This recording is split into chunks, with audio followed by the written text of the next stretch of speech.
Peace and blessings. I'm Javonna, the spiritual love healer. Welcome, welcome, welcome to my channel. If you're new, hello. If you are coming back, I'm so grateful that you are still here. Today, I am sharing something that I am really excited about, the biblical tarot. I manifested this baby. I was sitting at my altar a few days ago and I was like, I wish that there was a deck that married the Bible and tarot. And lo and behold, there is such a thing.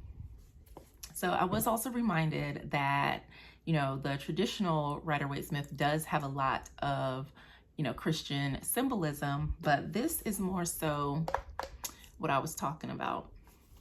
So I did peek at the cards. I had started recording this earlier, but I had a lot of pauses because I was doing too many things. I was like, I wanted to get this done. So I was just trying to fit it in. I was like, let me stop, create space for it so I can be fully present.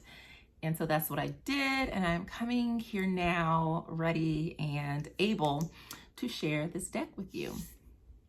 So I looked at the majors. This is a very beautiful, beautiful deck. So I posted a video a few months ago talking about tarot and Christianity. So for anyone who, feels that they want to explore tarot, but within the confines of their religion, this is a very beautiful deck to start with. And what I've seen from the imagery so far, it seems very gentle. Like the energy of this deck, it was saying, like, I'm hearing like it's golden. Like it's very warm, it's very welcoming. This isn't, like from what I see and I've experienced with it so far, it's a very beautiful deck that anyone can use. There is a little mini study guide. It just has like upright and reversed meanings for each of the cards, along with the card name, and then whatever biblical figure or event is associated with the cards. There is a downloadable guide called The Divine Patterns of the Biblical Tarot that is available, that has more in-depth information. And I love the suits. I really love this deck. It's been a minute since I've seen one that I was like, oh my gosh, I have to have this. Like this was definitely like a soul drawing thing. I've been on, I'm not buying any decks. I have over 400 of them behind me. Don't really need any more, but this one I feel has a very special place in my practice. So we're gonna explore this deck today. So the guide, the box that it comes in is very sturdy, has like the magnetic clasp. Inside it says, whether seeking guidance, wisdom, or a deeper connection to your spiritual roots, your journey begins here. Inside there is a Bible verse, God is love. Whoever lives in love lives in God and God in them. 1 John 4:16, you are loved. I do love that. Y'all know I'm all about love. I am the spiritual love healer. And then it said, created with a purpose. So it's got Ephesians 2 and 10 there. And on the back of the deck, so this is the Biblical Tarot by Kresimir Kalin. Connect with the divine, discover yourself, transform your life. This is not just a tarot deck. It is a testament to the beauty of faith, a bridge between the physical and the divine. Hear the whispers of prophets and let your soul be touched by the same light that inspired generations. So I keep seeing gold. So I feel like this deck really embodies Christ consciousness. So I'm going to share the cards with you and maybe just do a walkthrough video where it's just the cards.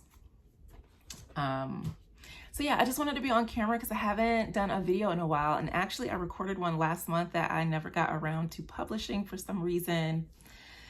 A lot has been happening.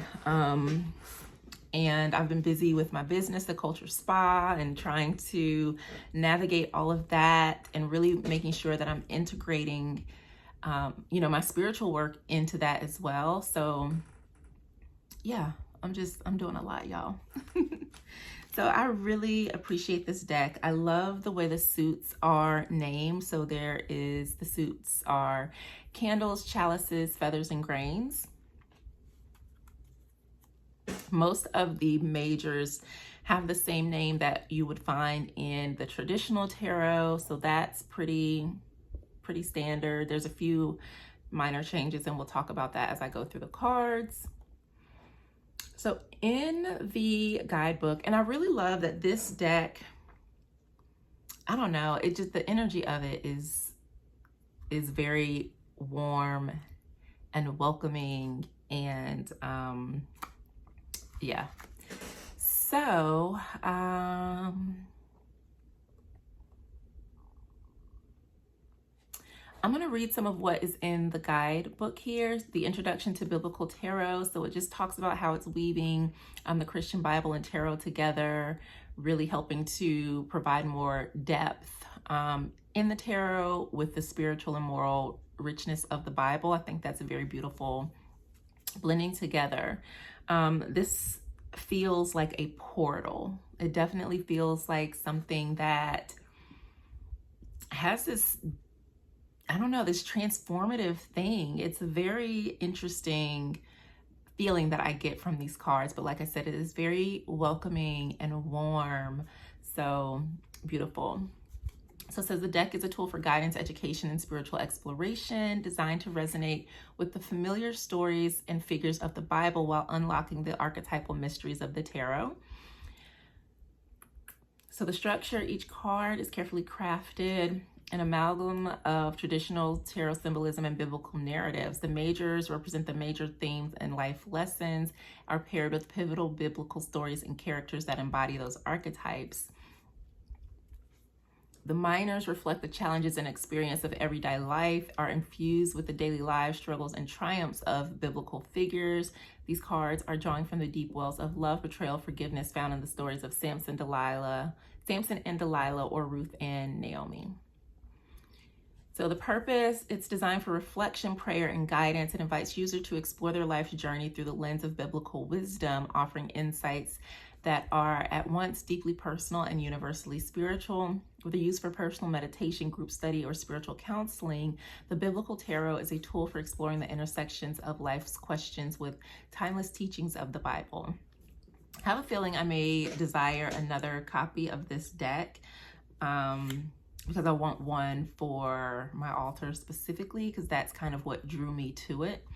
I like Bibles a lot. I tend to collect them when I find, like, I just do. There's a connection with me and the Bible. I do not practice any particular religion or faith, but I do enjoy working with the Bible for various reasons. So again, this deck is amazing. So let's see. Welcome to the Biblical Tarot, a journey of reflection, discovery, and spiritual growth. Let us embark on this path together with open hearts and minds, ready to explore the wisdom of the tarot and the Bible as never before. Then the guidebook goes into how to use the Biblical Tarot, setting the space. You know, you want to be quiet, comfortable, free of distractions. You can light candles, yada, yada, yada. So, you know, making it a beautiful experience, whatever that is to you. And then formulating a question and choosing a spread. So there's a 1-card draw, 3-card spread, and a 5-card cross spread that they share in here. And then it gives information on applying the insight, daily practice, closing readings. So it gives some really good information for beginners, and just if you've been reading for a while, maybe there's something you can take away from it as well. Oh, they give several 3-card spreads. Okay. Ooh, I like that one. The nature, the cause, and the solution. And then there's the 5-card spread. And it talks about like interpreting the cards, so on and so forth. And then there's some variations of that as well. Ooh, inner self and outer world, the path forward, conflict resolution. They have some really nice spreads in the guidebook. All right, so let's just go through. I'm gonna try not to do a whole lot of talking, because now that I've like done all the things,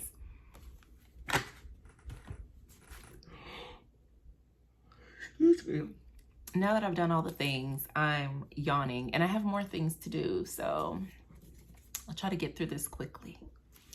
So the soul is what would traditionally be known as the Fool, and I really, really love that he looks like a tree. And it's like the soul is coming down into him, or maybe it's going up, just depending on how you look at it. But I see that like divine connection with the soul, that, what is the word? I don't know, catching the Holy Spirit is what's coming up, but that's the soul. And this represents creation of a living being. He's got a halo around his head. One of the things that really stood out about this deck is the vibrant artwork. I really appreciate the colors and the detail in the artwork. We have Moses as the magician. I love this. It's giving Lisa Frank vibes. The high priestess, Mary Magdalene. The Empress, Mary, Mother of Jesus. I love the Sacred Heart and the roses and the angels. I had a deck, I think it was called Mary, Queen of Angels. I think I gave that one away, that Doreen Virtue had made. And I think about that deck a lot. But I gave it to someone who appreciated it. So we have the Emperor, King Solomon. The High Priest, Aaron, brother of Moses. I like his beard. Adam and Eve, the lovers.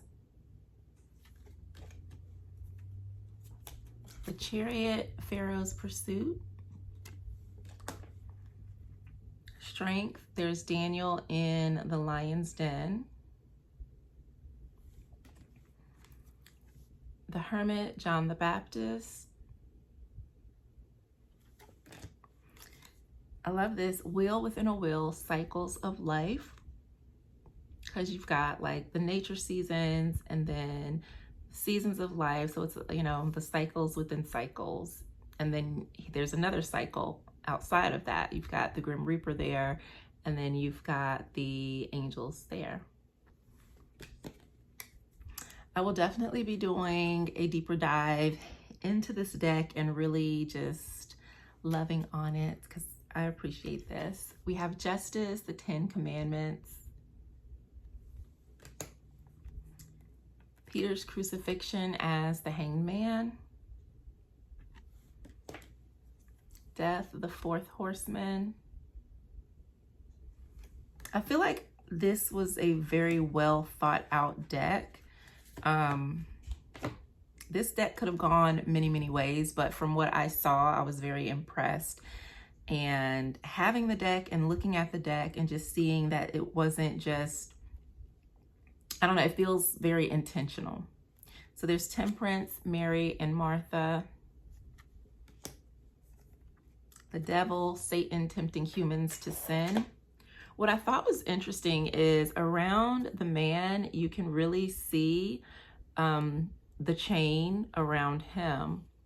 But the woman, her wrists have, you know, are chained, but she's not as stuck as he is. She's chained to him. And I thought that was really, really interesting that he has the stronger chains to him. And it just reminded me how the people that we connect to in our lives can impact us, right? Like, and my grandmother had this saying, like, a man will lead you to sin or something like that. And that kind of reminds me of that. So it's very important that we be mindful about who we are connecting us to, because we don't know what burdens they have that can then attach to us. And we've got the Tower of Babel for the tower, very fitting, of course. The Star of Bethlehem, I love this card. And then we have the moon, Jacob's dream at Bethel. That's a very beautiful card.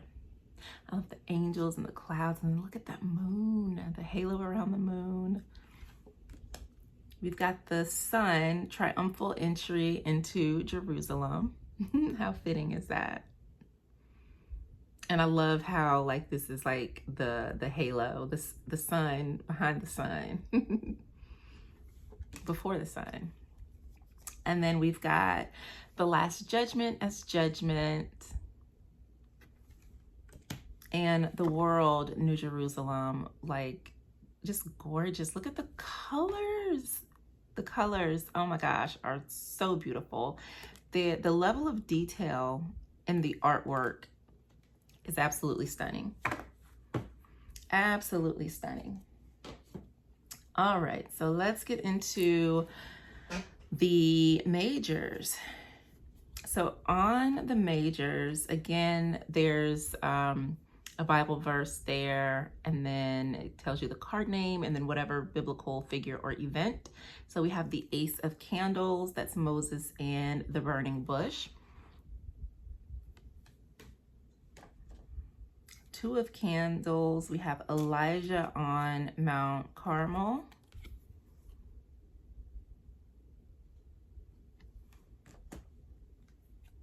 Three of Candles, the Call of Abram. I like this because it's helping me and my beliefs better connect to the Bible. As much as I really appreciate the Bible and how it fascinates me, there are times when I just don't feel connected to it. But being able to see the stories and the teachings and the principles in a different way through the lens of something that I know and love, it's a balm to my soul. Like, I'm so happy.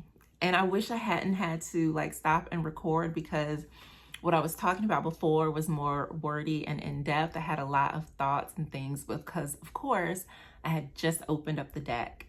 So maybe I'll include some of those snippets. I don't know. We'll see. Anyways, we have the Four of Candles, the Ark brought to Jerusalem. The Five of Candles, Joseph and his jealous brothers. Oh, look at their faces back there. I like how it's five, right? It's five of them, and you can see their faces are angry. So it's like the conflict surrounding you, but you're not necessarily part of it. He's got his back to them. Come, let's sell him to the Ishmaelites and not lay our hands on him. After all, he is our brother, our own flesh and blood. His brothers agreed. So they thought, well, we don't gotta, put our hands on him. We just gonna sell him? My goodness. The fall of Jericho, the Six of Candles. The wall came down. When the trumpet sounded, the army shouted, and at the sound of the trumpet, when the men gave a loud shout, the wall collapsed. So everyone charged straight in, and they took the city. David and Goliath, Seven of Candles. Philip and the Ethiopian, Eight of Candles.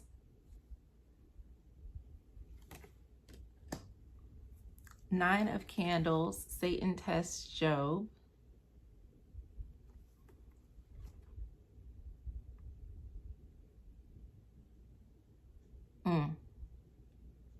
In all this, Job did not sin by charging God with wrongdoing. Job 1:21-22.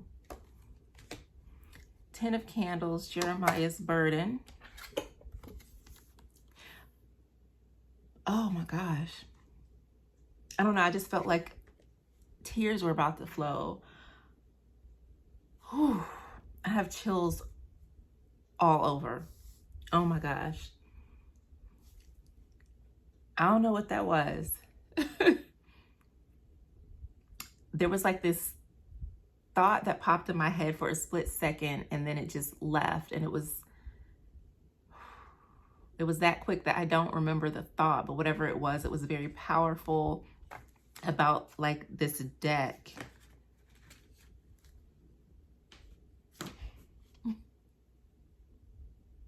Lately, it's funny, a friend of mine recommended that I start going to church again, like with my daughter, just to, for community and connection. We're in a new-ish area. And so I've been thinking about that more, but wanting to find an aligned church for us. And so again, like most mornings, I sit at my altar. I'll do some bibliomancy with my Bible. I'll, read some passages or just wherever I feel drawn to read. And so that's where the whole thought was like, because I also do divination with my cards. And so that's when I was like, man, I wish there was a deck that was based on the Bible. And then this popped up. I feel like Spirit is trying to take me somewhere. There's something that I'm like, it feels like it's cracking open inside me that I am remembering.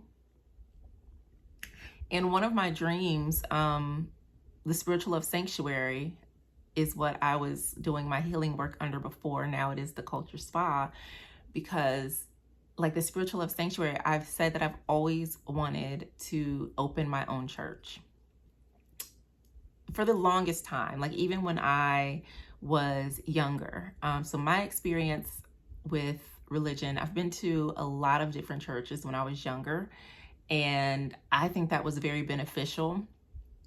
My dad was like trying to figure out like what his spiritual home was going to be. So I got to see a lot of different types of churches, and that helped me understand like, okay, they're at its core essentially the same as far as like the principles and things like that.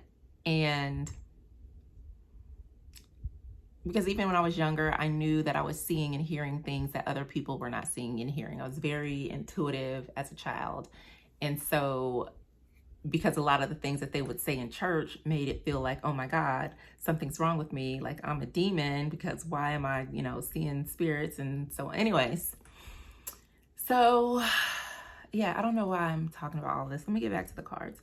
But yeah, there's something in this deck that I know that working with it, it's a soul thing that is happening. And I can't wait to like get through these cards and then sit and clear and cleanse and anoint the deck and really start working with it. I'm going to try my best to not acquire a second one, but it's a very powerful deck. It's one that I was deeply drawn to, and so I'm just kind of blown away. Let me proceed. Sorry about the interruption. So we have Page of Candles, Miriam's Praise for God.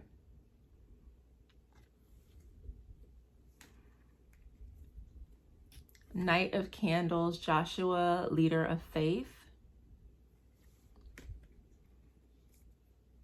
Queen of Candles, Deborah, prophetess and leader.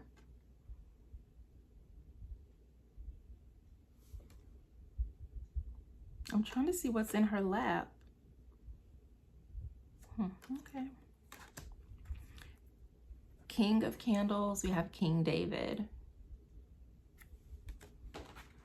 And then we get into the chalices. Let me put these boxes together.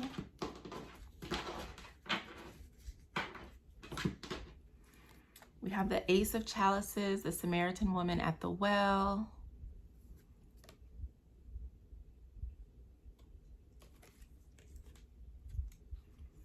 Two of Chalices, the bond of David and Jonathan. Three of Chalices, the wedding at Cana. Four of Chalices, Jonah's anger. Five of Chalices, the prodigal son.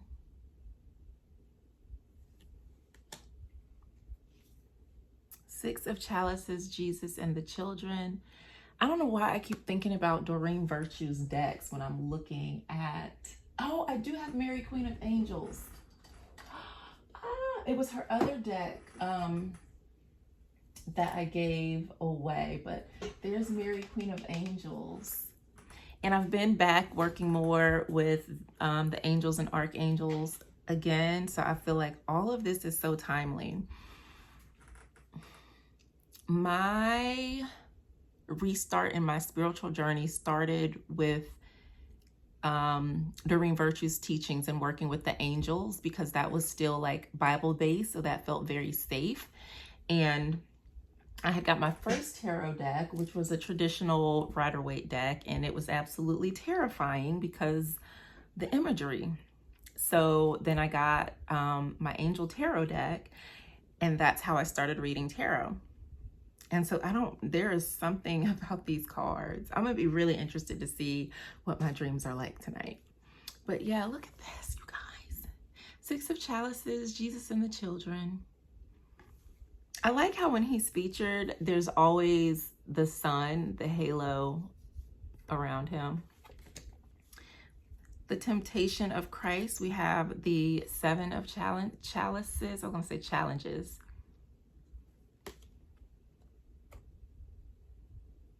And all this I will give to you, he said, if you will bow down and worship me.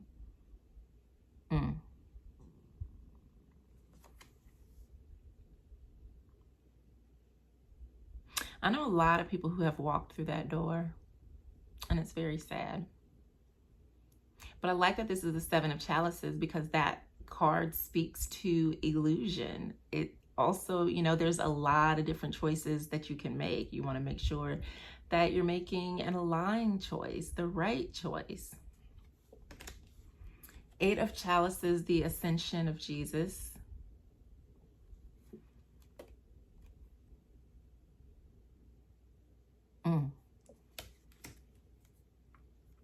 Nine of chalices, the feast of Purim.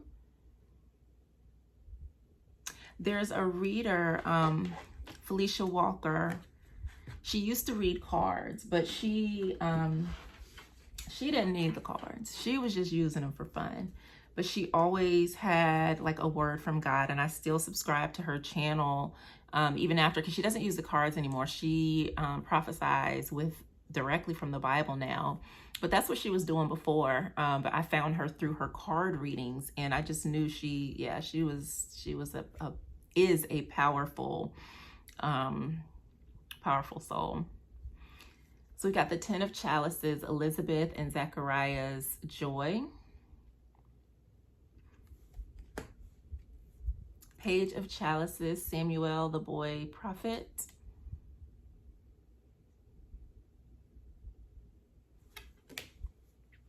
Knight of chalices, young David. Queen of chalices, Hannah, mother of faith.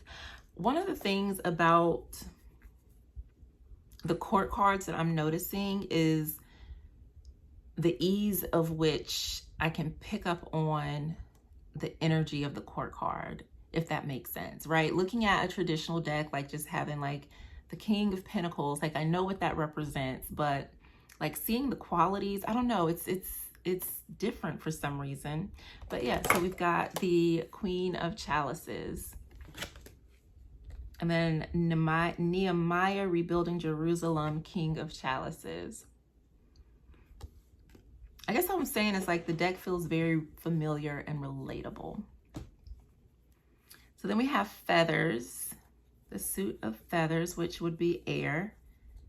Chalices would be water, candles would be fire, and then grains, pentacles. So we have Ace of Feathers, Saul's conversion. Is that conversion? Yeah. 2 of Feathers, God tests Abraham's faith.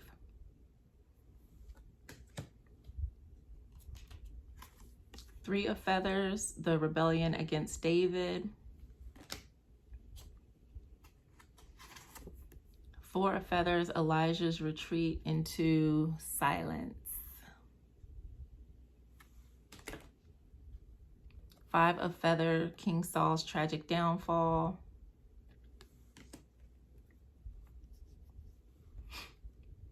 6 of Feathers, Ruth the Moabite. 7 of Feathers, Jacob the deceiver.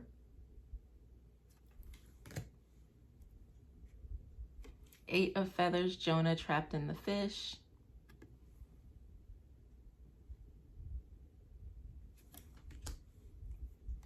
9 of feathers, Peter denies Jesus.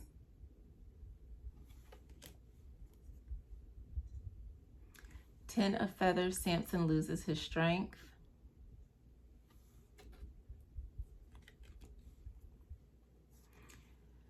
8 of feathers, Esther saves the Jews. 9 of feathers, Paul the Apostle.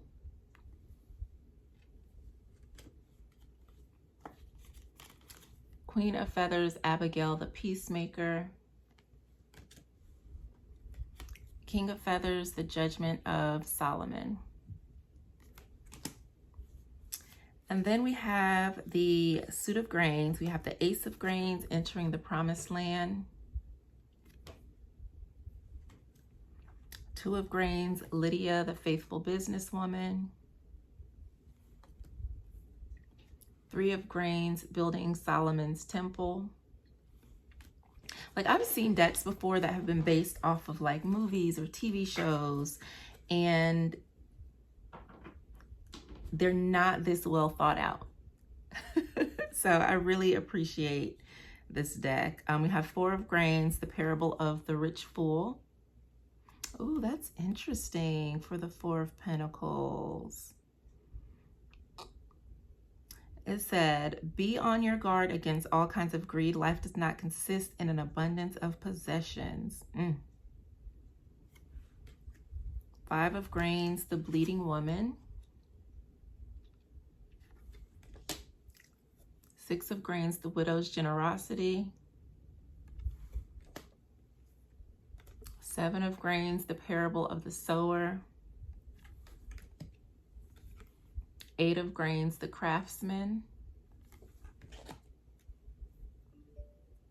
9 of grains, Queen Sheba visits Solomon.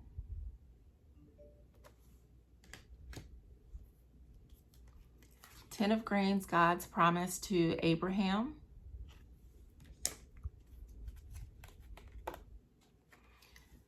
8 of grains, Priscilla teaching the teachers.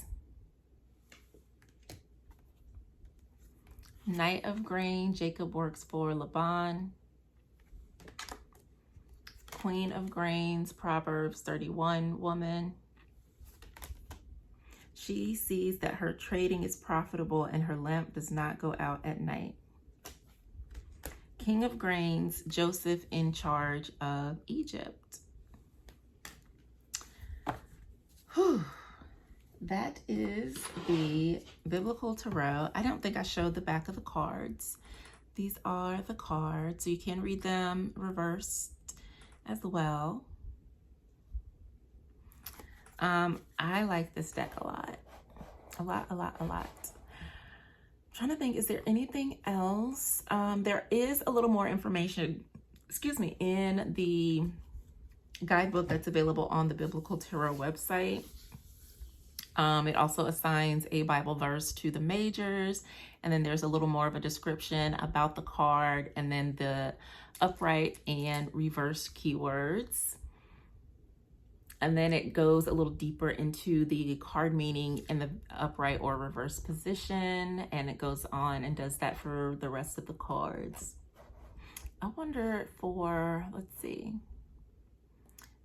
6 of grains. I'm trying to see the, yeah, so it's the same thing for the court cards and everything.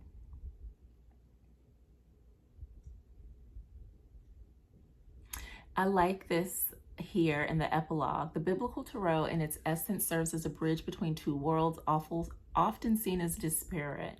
The divine inspiration of the scriptures and the introspective guidance of Tarot. Through this harmonious blend, we've discovered a rich tapestry of spiritual insight where the archetypal journeys of the biblical characters mirror our own quest for understanding, growth, and connection with the divine. In weaving together these stories, we've been invited to see beyond the surface to the underlying current of the human experience that unites us all. Each card, each story has offered a lens through which to view the complexities of our lives, encouraging us to reflect, to question, to grow. And I like how it says this isn't an ending, it's an invitation to continue exploring and integrating the insights into your life. like, yeah, this is beautiful. The biblical tarot opens a doorway to deeper dialogue with the divine, a conversation that continues with each card drawn and every scripture pondered. May your journey through this sacred synthesis be a source of guidance, comfort, and inspiration as you navigate the unfolding path of your life.